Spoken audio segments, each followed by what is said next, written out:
Meus amados, a graça e a paz de Jesus, amém? Amém mesmo? Ah, só a pastora Carmen respondeu aqui, rapaz. Aleluias.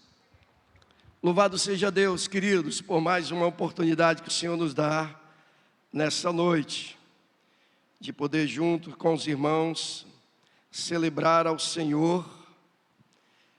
Nessa oportunidade, nós estamos trabalhando uma série de mensagens nas terças-feiras, onde nós temos nos aprofundado um pouco mais sobre a questão das seitas e heresias.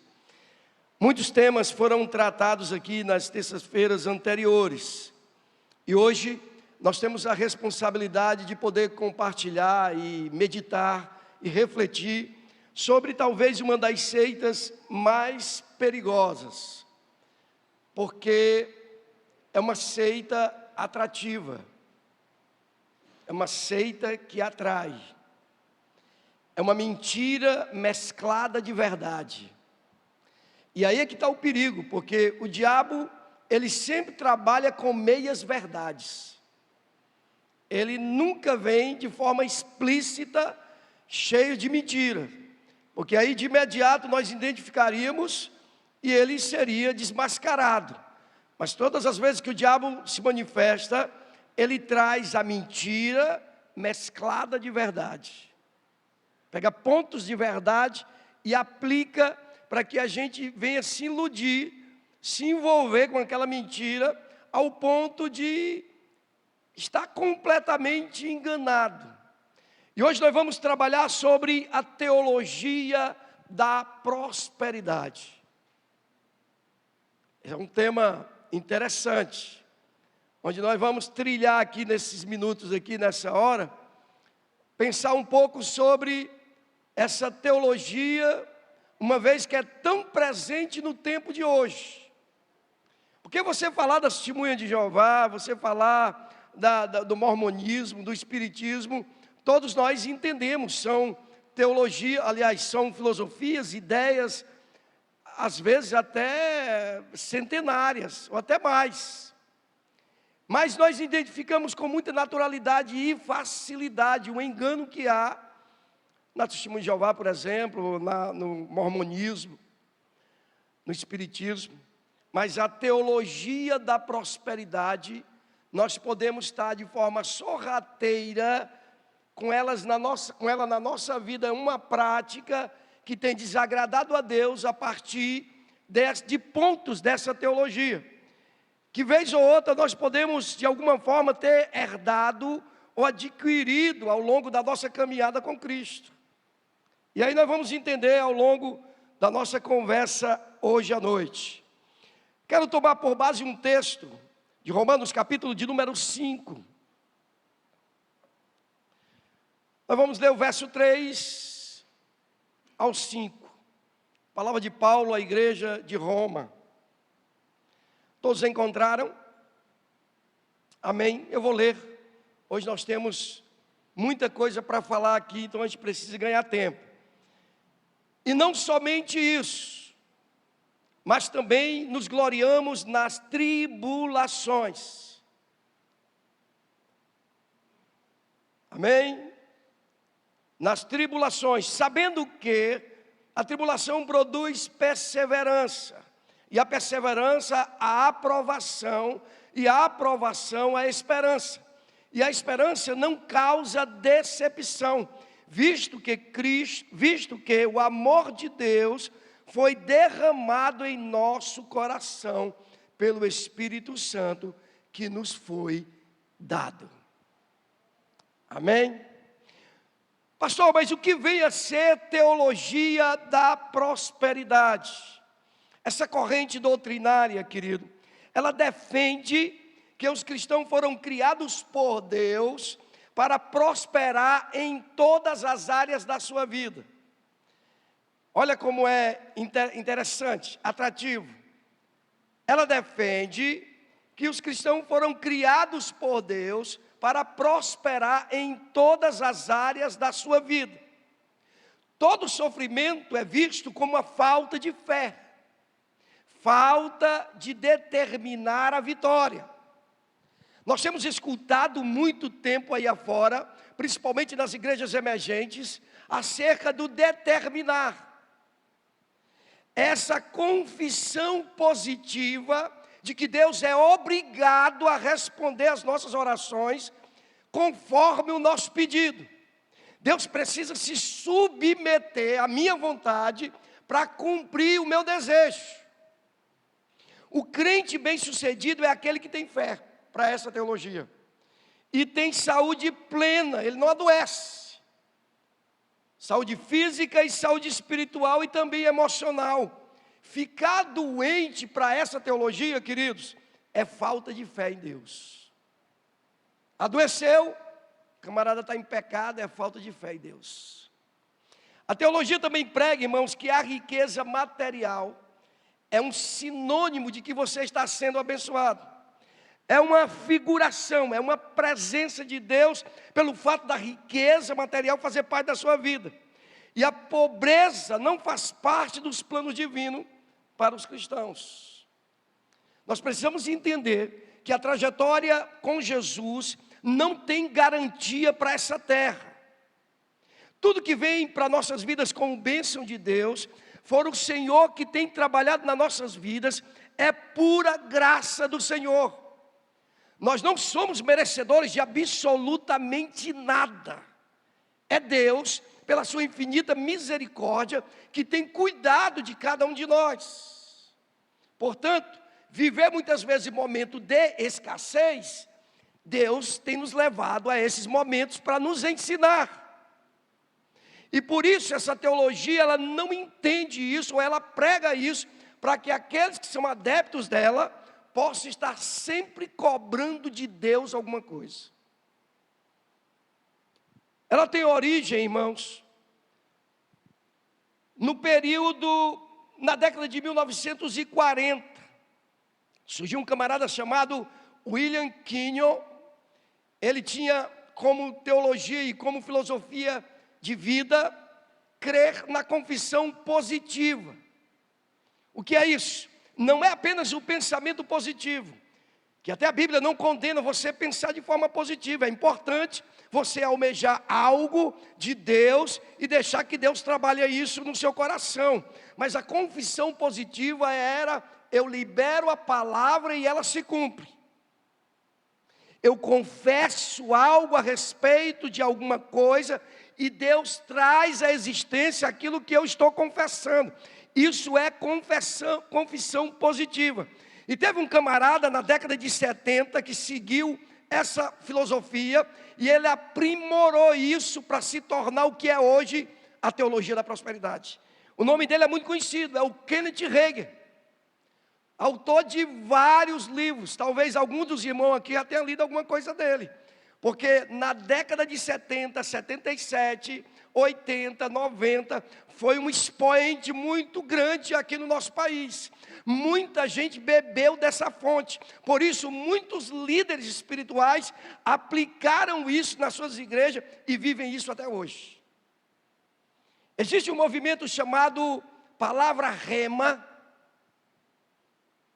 que eu conheço pastores, amigo próximo meu, da minha convivência, que beberam dessa fonte e nunca mais conseguiram crer de outra forma, a não ser através da liberação da palavra rema. É a palavra que se materializa a partir daquilo que eu digo.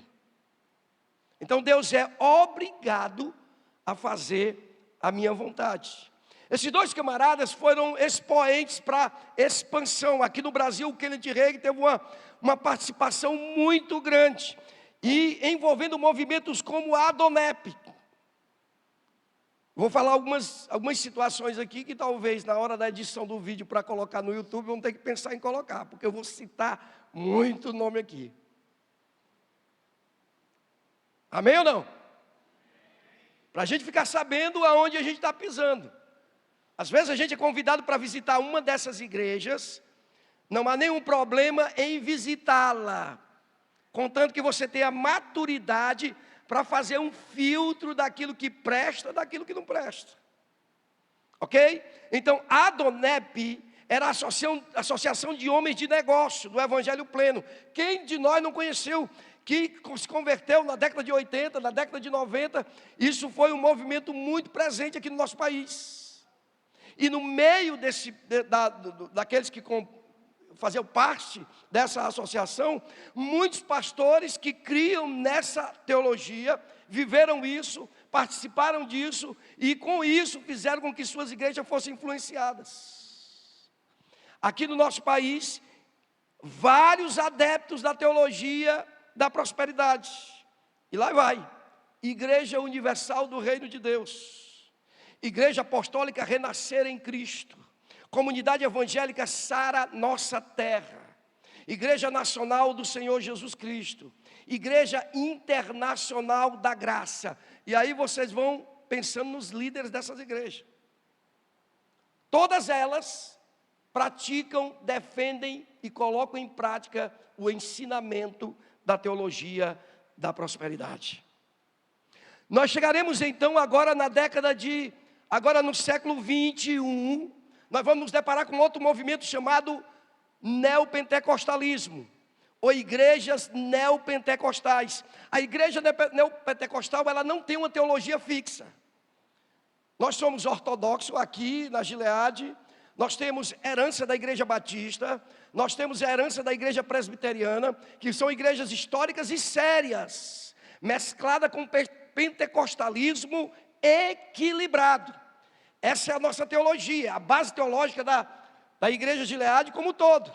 Se tiver algum pastor ou outro que defenda uma coisa ou outra, mas no geral nós trabalhamos nessa linha.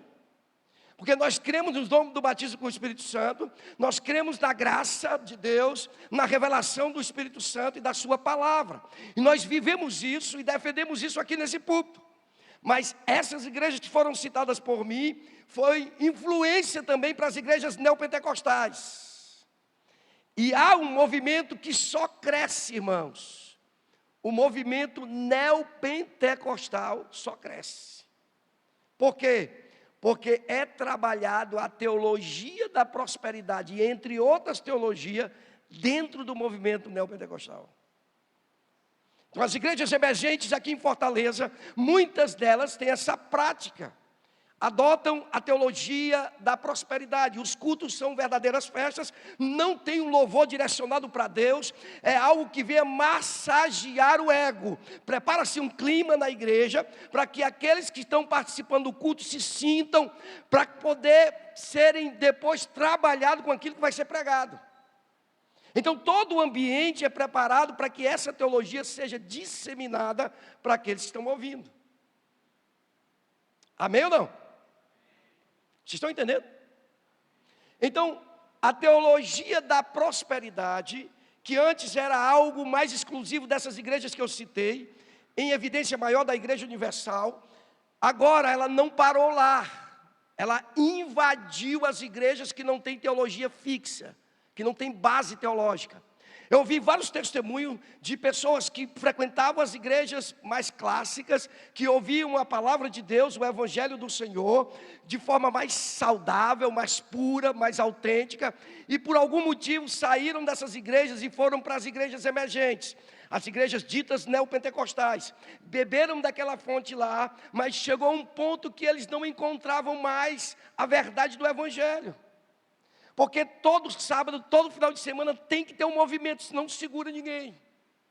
Aqui na Gileade do José Walter, o que nos segura é o poder da palavra de Deus na nossa vida.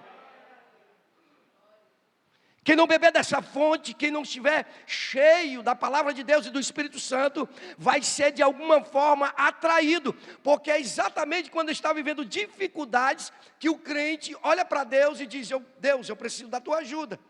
E aí vem alguém dizendo que você precisa orar diferente, mudar o comportamento, para que Deus obrigatoriamente te atenda. Um dos defensores da teologia clássica bíblica aqui no nosso país é o reverendo Augusto Nicodemos, pastor líder da igreja presbiteriana. Ele é um dos homens que mais trabalha contra isso, além de outros apologetas que tem aqui no nosso país. Mas o Augusto tem um trabalho muito profundo, muito verdadeiro sobre essa questão da teologia da prosperidade. E eu quero nessa noite compartilhar com vocês uma fala dele, um artigo que ele publicou, e nós vamos pensando a partir daquilo que ele disse, porque é importante entendermos que essa teologia, ela é sorrateira. É como eu disse na minha fala introdutória, parece verdade. Parece. Tem cara de verdade, tem movimento que atrai. E por isso que essas igrejas, a maioria delas são lotadas. Nós mesmos da Gileade, que temos 52 igrejas ao redor do Ceará inteiro, muitas das nossas igrejas perderam membros para essas igrejas.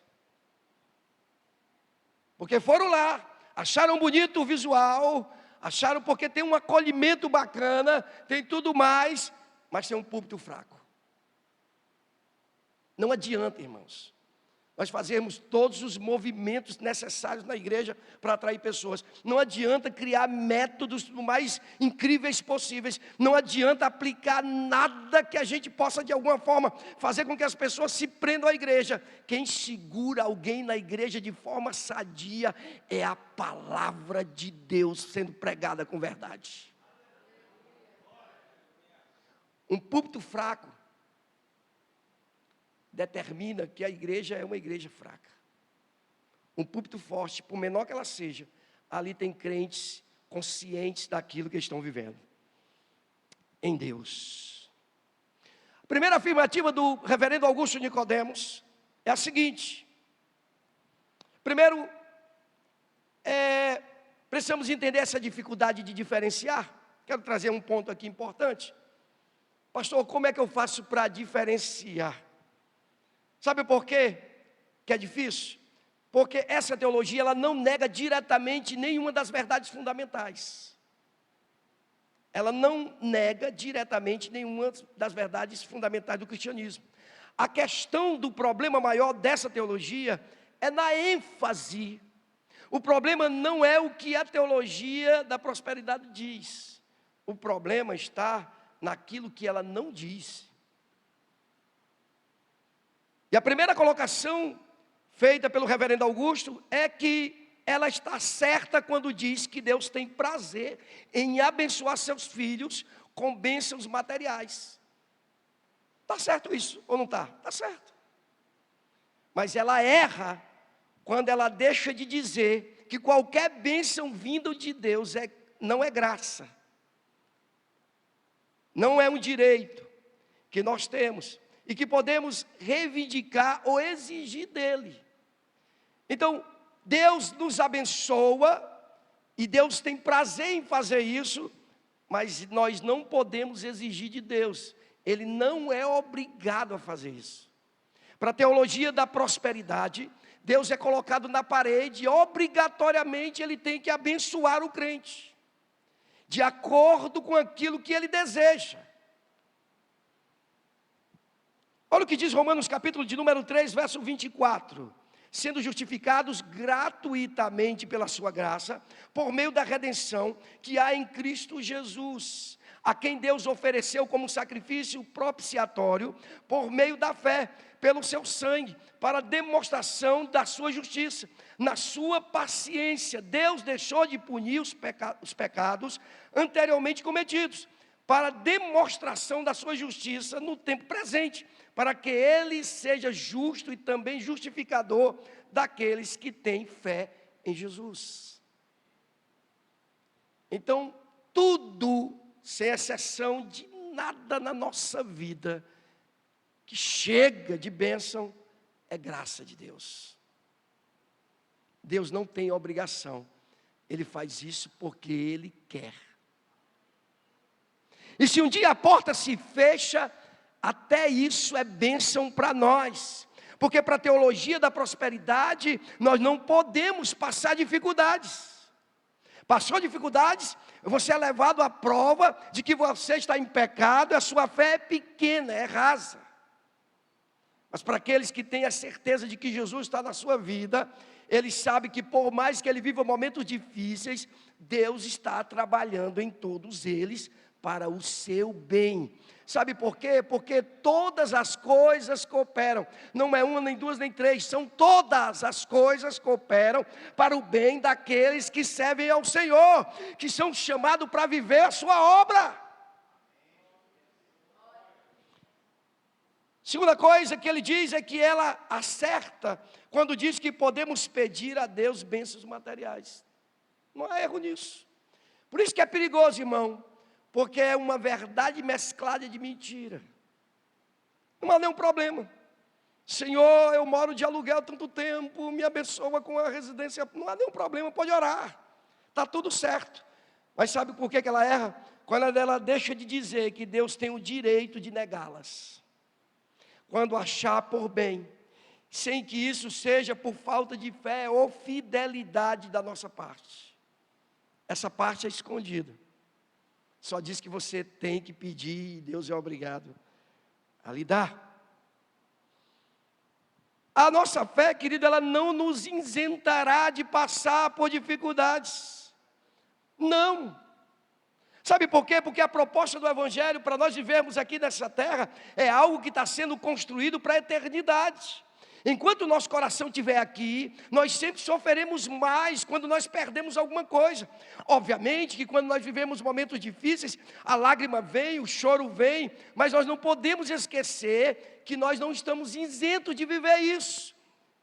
E tudo isso tem um propósito. Deus quer maturar a nossa fé, maturar a nossa vida. Olha o que Paulo diz em Filipenses capítulo de número 4, verso 12. Sei passar necessidade, sei também ter muito. Tenho experiência diante de qualquer circunstância, em todas as coisas, tanto na fartura como na fome, tendo muito ou enfrentando a escassez. Posso todas as coisas naquele que me fortalece. Então, poder todas as coisas é poder viver o deserto e poder viver a fartura. Quando às vezes até esse texto é usado por essa teologia da prosperidade, posso todas as coisas naquele que me fortalece. A interpretação para eles é que todas as coisas eu vou viver de bom na minha vida. Somente isso. Olha o que diz mais. Ela acerta essa teologia quando diz que devemos sempre declarar e confessar de maneira positiva que Deus é bom. Não há nenhum erro nisso. Confessar que Deus é bom, justo, poderoso para nos dar tudo o que precisamos. Onde é que está o erro? O erro está quando ela deixa de dizer que essas declarações positivas não têm poder algum em si mesma para fazer com que Deus nos abençoe materialmente. Eu não tenho poder de dizer, eu declaro, eu proclamo, e Deus cumprir exatamente como eu estou querendo que Ele faça. Essa palavra em si mesma não tem efeito nenhum. Nenhum. Libere uma palavra, irmão, fale isso, diga isso, ela não tem efeito, irmãos. É Deus que detém toda a autoridade. Ele conhece o presente e conhece o futuro. Se Ele não nos permite algo que a gente está pedindo agora, é porque Ele está vendo muito mais além. Mas declarar, forçar a barra, querer que Deus cumpra algo, Deus não tem compromisso com a nossa palavra. Deus tem compromisso com a sua palavra.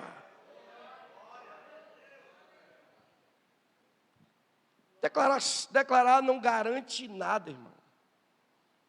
Nada.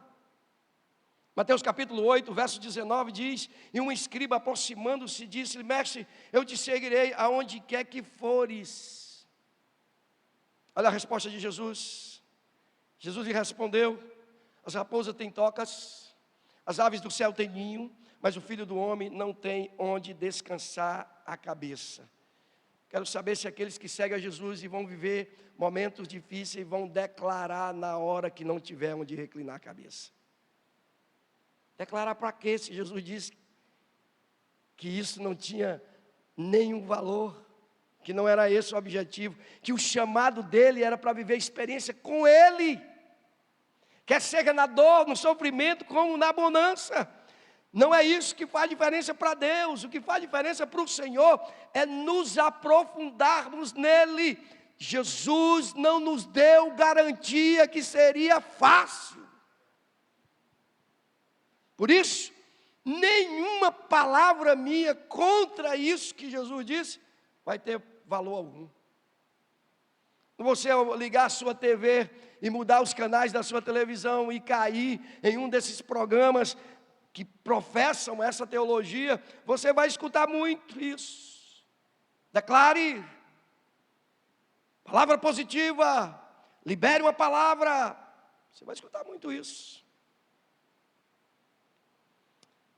Ela acerta, queridos, quando diz que devemos dar o dízimo e a oferta. Nós pregamos isso aqui. É bênção de Deus, é motivo de louvor. Nós temos o coração grato ao Senhor pelo que Ele tem feito. Onde é que está o erro? Quando ela deixa de dizer que isso não obriga Deus a pagá-lo de volta. Eu já escutei, irmãos, de membros de igrejas chegarem para mim: pastor, eu sou um dizimista fiel, mas eu tenho passado muito aperto, Deus não reconhece que eu sou alguém fiel. Irmãos, nós não podemos estar diante de Deus com sentimento de barganha, de negociata, de troca.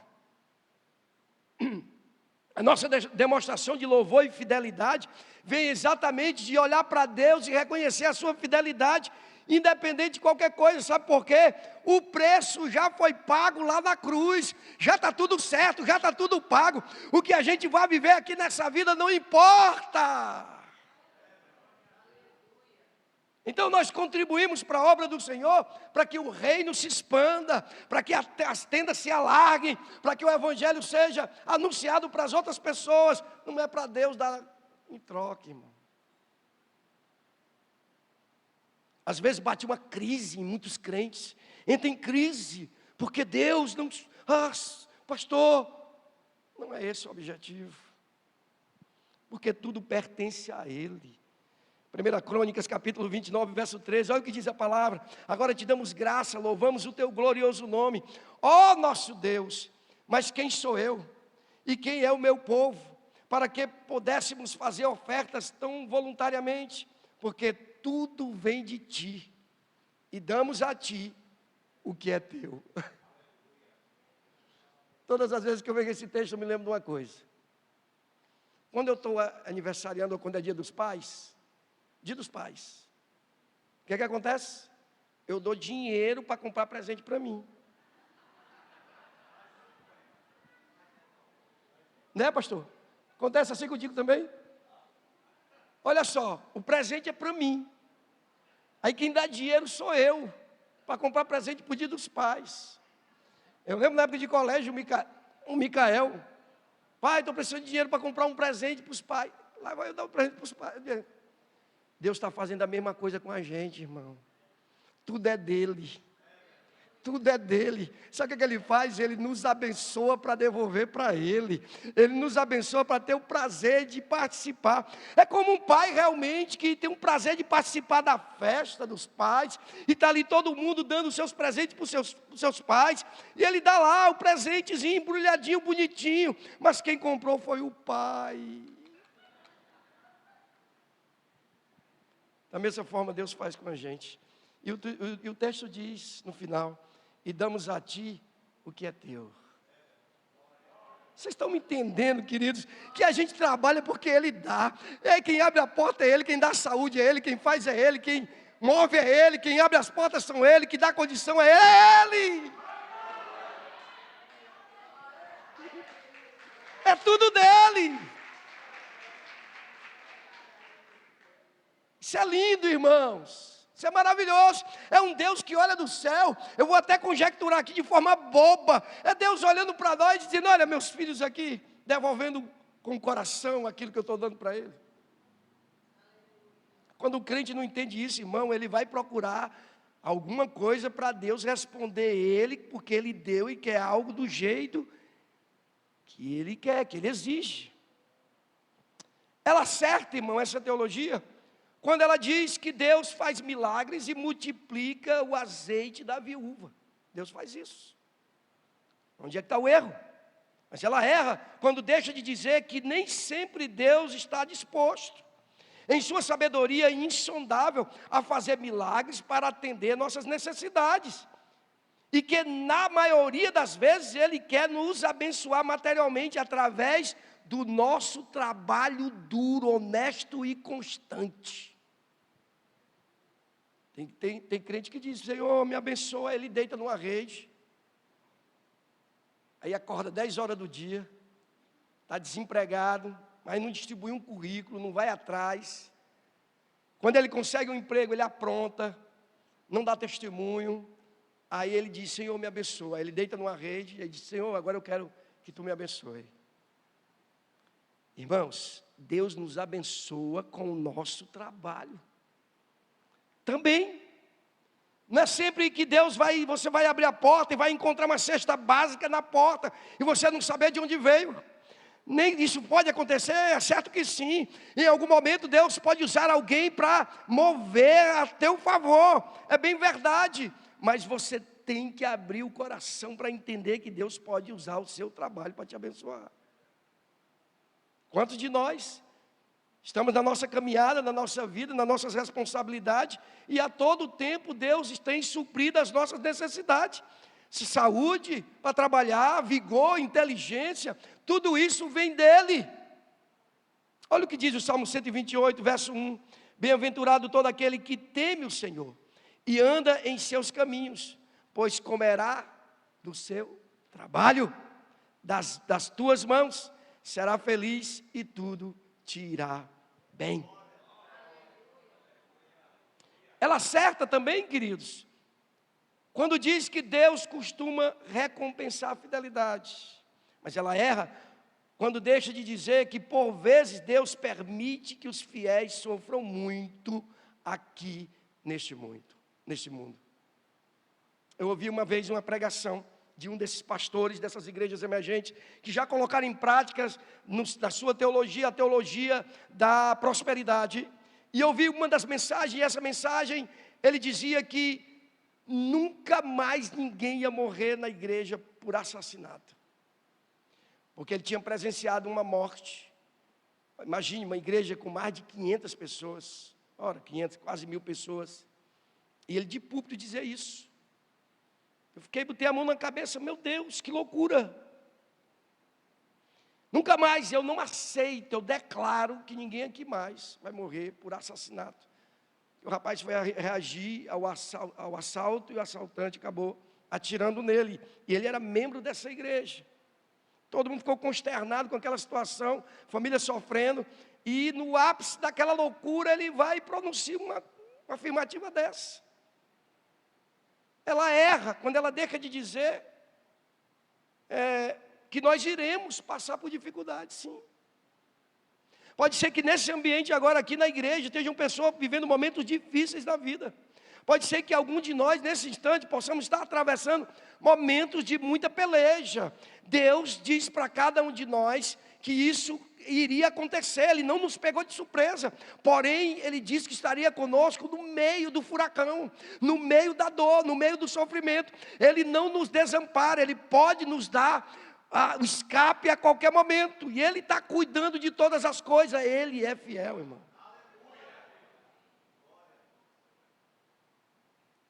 Ela está certa quando ela diz que podemos pedir, orar e buscar prosperidade. Nenhum erro nisso. Porque a verdadeira prosperidade, irmão, é louvar a Deus no meio da lágrima.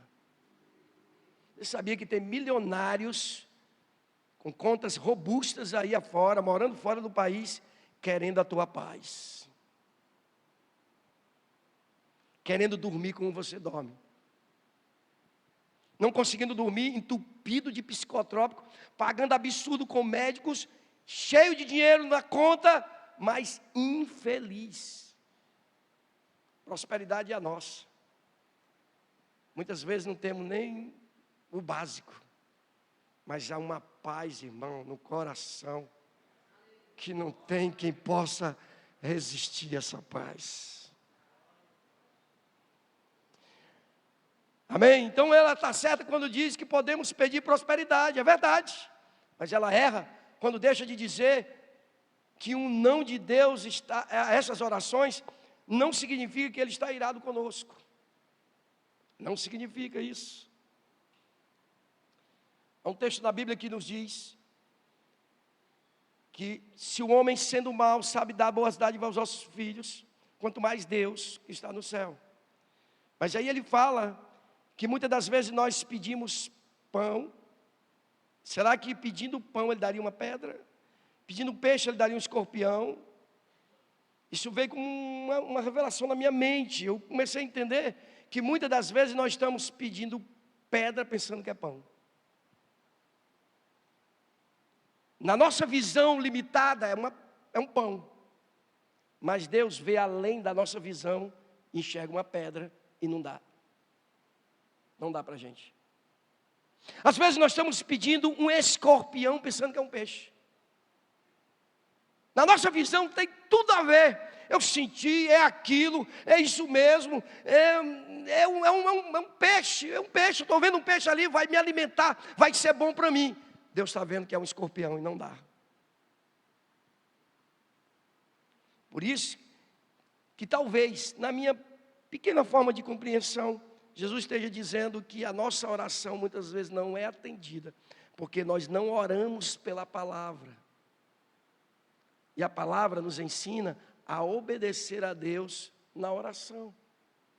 E aí nós começamos a criar situações, muitas das vezes, influenciada por esse tipo de teologia. Me dá, Deus, me dá. Está demorando, Senhor, me dá, me dá. O Senhor é o dono do tempo, irmãos. Ele sabe o que é melhor para mim e para você. Amém? Ela acerta quando ela destaca a importância e o poder da fé. Mas ela erra quando ela deixa de dizer que o critério final para as respostas positivas de oração não é a fé do homem, mas a vontade soberana de Deus. Às vezes a gente bota fé na fé. Fé na fé. É idolatria, irmão. Eu tenho fé na minha fé. É fé naquele que pode fazer, irmão. E se a minha fé vai corresponder com a vontade dele, aí Deus pode fazer. Pode realizar. E na maioria das vezes só pode acontecer nas nossas vidas quando a gente não está sendo influenciado por essa teologia, porque como eu falei na minha fala introdutória, nós temos que estar muito atentos, sabe por quê, irmãos? Isso está por aí. Muitas das vezes a gente está orando como se fosse uma teologia da prosperidade. A gente pode de alguma forma estar sendo influenciado por isso. Talvez algum dos irmãos aqui tenha passado por uma dessas igrejas, bebido dessa fonte. De alguma forma veio para cá congregar conosco e traga ainda isso com você. Mas que o Espírito Santo de Deus possa nos revelar nessa noite que nós estamos aqui de passagem, que a nossa expectativa é na glória, não é na terra, é esperar que Deus trabalhe na nossa vida e nos prepare para nos encontrar com Ele. Esse é o objetivo final. Enquanto isso, vamos tocando a nossa vida aqui, louvando, agradando ao Senhor, buscando a Deus, orando, clamando ao Senhor, trabalhando duro, deixando Deus agir na nossa vida, sendo instrumento de Deus. Esse é o processo bíblico da vida do cristão. Ela acerta, irmão, quando nos encoraja a buscar uma vida melhor. Nada de errado, estude, trabalhe, se prepare, faça um concurso público, batalhe, corra atrás para você ter uma vida melhor. Mas ela erra quando deixa de dizer que a pobreza não é um sinal de infidelidade. E nem a riqueza é um sinal de aprovação da parte de Deus. Tem muito corrupto daí rico. Nem tudo que parece certo é certo, irmão. Às vezes nós vimos uma igreja muito lotada. Às vezes aquilo que tem atraído não é a realidade do Evangelho. E a pessoa está indo ali muito mais motivada pelo desejo de ter algo de Deus, de conseguir algo. Nós somos naturalmente assim. Quem não quer ter uma vida melhor? Quem não quer fazer uma viagem bacana? Quem não quer fazer algo interessante na sua vida que possa mudar para melhor? Nenhum problema nisso. Agora, isso não pode subir para o coração. Ou descer, né? Pode estar na cabeça e descer para o coração. E aí viver obcecadamente em busca disso. Ao ponto de não ouvir Deus, não deixar Deus trabalhar na sua vida. Ela acerta quando nos encoraja a buscar a Deus. Tem coisa mais importante do que isso. Tem um movimento chamado Encontro com Deus, muito presente nas igrejas neopentecostais.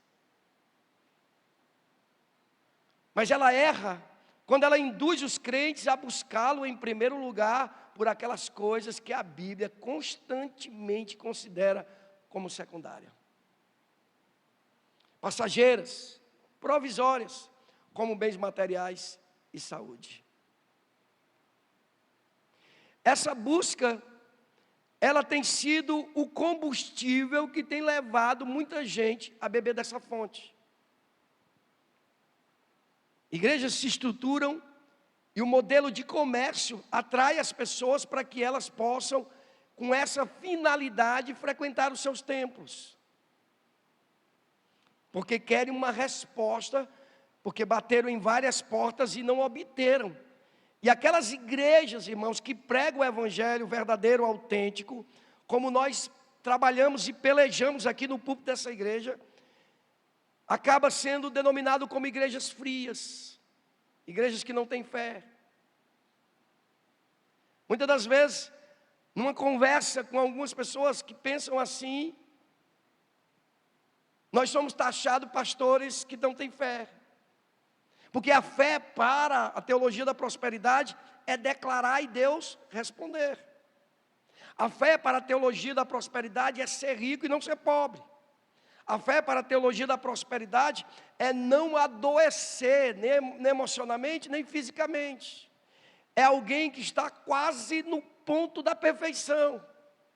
E a isso, irmão, é uma sobrecarga muito grande para quem vai chegando nessas igrejas. E eu vi um relato do pastor Hernandes Dias Lopes, onde ele dizia que muitos desses crentes estão retornando para suas igrejas de origem, porque toparam no fundo do poço, de lá não tem mais para onde ir.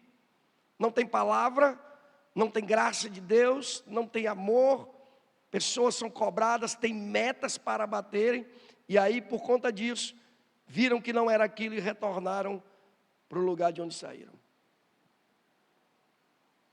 Igrejas que pregam o evangelho autêntico do Senhor Jesus, geralmente elas não são muito lotadas. Isso não é uma regra. Que tem uma outra falha, que é falha normal, às vezes não faz um trabalho de atividades sadias para a igreja, mas, de alguma forma, essas igrejas, elas atraem mais pessoas. Porque toda semana é se criada uma campanha nova.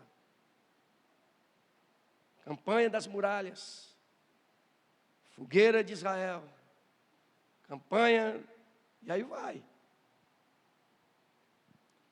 Nós precisamos fazer uma pergunta nessa noite. Aonde foi que vimos na Bíblia Jesus fazendo esse tipo de ação? Aonde foi que nós presenciamos o nosso mestre tendo essa atitude, ou ensinando alguma coisa a esse respeito? Essa teologia, ela não é bíblica, ela é abominável pela própria palavra do Senhor. E eu quero caminhar para o final nessa noite, fazendo uma aplicação do texto que eu li lá no começo. Nós fomos justificados pela justiça de Deus, para que nós pudéssemos ter paz com Ele, irmão. A maior riqueza de um cristão é a paz que ele tem com o seu Deus. Porque essa paz, ela transcende toda a capacidade humana de reflexão no que diz respeito a sofrimento ou bonança. Às vezes, alguém olha e diz, eu não entendo porque é que não tem, aquela pessoa não tem tantas condições e é tão feliz. É uma paz que se instala em meio à guerra. Olha o que diz o texto no versículo 1, Romanos capítulo 5. Portanto, justificados pela fé, temos paz com Deus, por meio do nosso Senhor Jesus Cristo. Segunda coisa, é que tivemos acesso à graça e à glória de Deus. É uma paz que foi conquistada na cruz por Jesus, fomos justificados por Ele, portanto, todo o mérito, toda a glória, todo o louvor é dEle, mas nele nós fomos justificados, e por conta disso tivemos acesso à graça e à glória de Deus, e precisamos viver nesse sentimento, todos os dias, alimentando o nosso coração. No versículo de número 2, Paulo diz, por intermédio de quem obtivemos também acesso pela fé a esta graça, na qual estamos firmes e nos gloriamos na esperança da glória de Deus. Nós temos motivos demais para ser grato ao Senhor. Nós não merecíamos estar aqui. Foi Ele que agiu nas nossas vidas, e a Bíblia diz que foi Ele que nos escolheu, que nos amou primeiro, que nos escolheu do ventre da nossa mãe. Ele conhece a cada um de nós pelo nome. Ele sabe as dores e os sofrimentos que cada um de nós estejamos vivendo. Ele conhece as nossas limitações. Ele sabe as nossas fragilidades. Ele é o Deus que cuida de nós. Nós não podemos cobrar desse Deus, porque Ele já é tudo nas nossas vidas. Nós precisamos a cada dia, irmãos, nos desintoxicar de qualquer sentimento de autojustiça. Porque vez ou outra, uma seta maligna pode chegar até nós, querendo nos influenciar e nos dizer que nós somos capazes ou temos algum direito. É Ele, é a graça dEle, é o cuidado dEle, é a bondade dEle, é a misericórdia dEle, que tem nos mantido de pé, que tem trabalhado nos nossos corações. Terceiro e último lugar, tribulação, perseverança, aprovação, esperança. Ele revela o seu amor no meio da luta.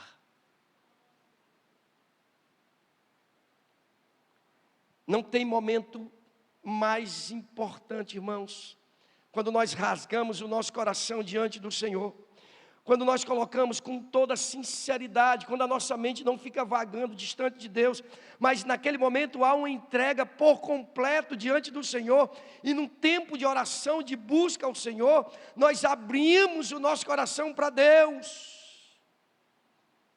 E toda luta, todo sofrimento tem o propósito de trabalhar a nossa vida. Eu já disse isso e não me canso de repetir. Que aquilo que você está vivendo hoje é um trabalhar de Deus para a sua vida.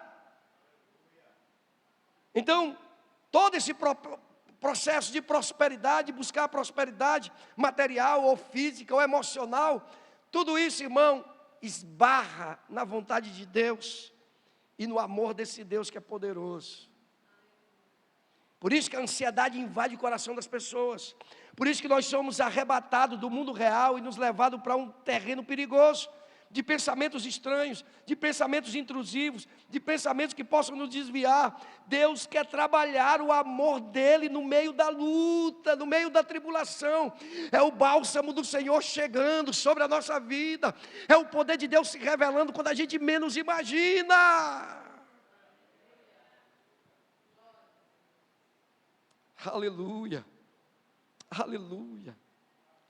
Versículos 3 ao 5, e não somente isso, mas também nos gloriamos nas tribulações. Paulo está dizendo que não somente aquilo que ele estava vivendo, mas havia motivo de gloriar-se nas tribulações. Por que ele falava isso? Porque a tribulação levava ele para um nível diferente. Quem não quer viver isso dentro da vontade de Deus, nunca vai amadurecer, irmão. Quem na hora da tribulação, da luta, pastor, que você não me conhece, você não sabe o que eu estou vivendo, você não sabe a luta que eu estou atravessando, não é o Senhor.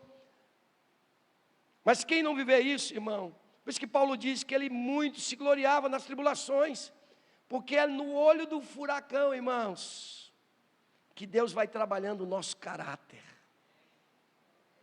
a nossa história, a nossa vida, o nosso coração, a nossa confiança. Por isso que ele diz, eu mais também nos gloriamos nas tribulações, sabendo que a tribulação, ela produz, ela tem um efeito, ela cria algo, ela gera em nós, sabendo que ela gera o quê, pastor? Perseverança. Quem passa pela tribulação, consciente de que Deus está trabalhando a vida dele, ele vai se enchendo de perseverança. E a perseverança, ela vai levar você para um outro nível. Qual é, pastor? A aprovação. E a aprovação, a esperança. E a esperança não causa decepção, visto que o amor de Deus foi derramado em nosso coração pelo Espírito Santo que nos foi dado. Às vezes, a gente se pega com esse sentimento de que Deus é obrigado a fazer as coisas para a gente. Essa teologia, talvez um dos países mais afetados foi o Brasil. Com vários expoentes aí afora. Chegou em muitas igrejas, pentecostais, neopentecostais, clássicas, pessoas foram envolvidas por essa teologia. Mas o que Paulo está dizendo é que Deus derramou o Espírito Santo dele em nós. Quem busca o Espírito Santo, quem tem experiência com o Espírito Santo, tem o faro aguçado para o erro. Vocês estão me entendendo? Quem não busca o Espírito Santo, tem facilidade de ser enganado, irmão. Por mais percepção que a gente tenha. Mas por quê? Porque o Espírito Santo, ele tem uma atuação direta na nossa vida. E a função dele é nos orientar e nos despertar e nos mostrar. Por isso que Paulo faz questão de dizer que não tinha, em outras palavras, como passar por tudo isso, se o Espírito Santo não estivesse em nós. É Ele que nos capacita. É Ele que providencia todas as coisas. Eu quero encerrar nessa noite dizendo para você o seguinte: que Deus continua o mesmo. Ele é soberano sobre tudo e sobre todos. Ele continua agindo na nossa vida. Deus trabalha no nosso coração para que a gente confie nele de todo o coração. Há uma entrega total e absoluta para que as nossas vidas possam ser conduzidas pelo seu Espírito. O chamado de Deus para nossas vidas é tomarmos atitudes que agradem Ele. E isso, irmão, não é fácil, porque precisamos lutar com a nossa própria carne. Mas Deus nos ajudará a vencer todas as tribulações. Amém? Que Deus abençoe sua vida. Pastor Alex.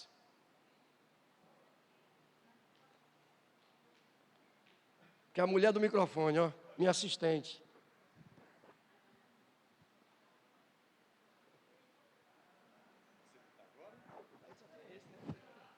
Obrigado. Queridos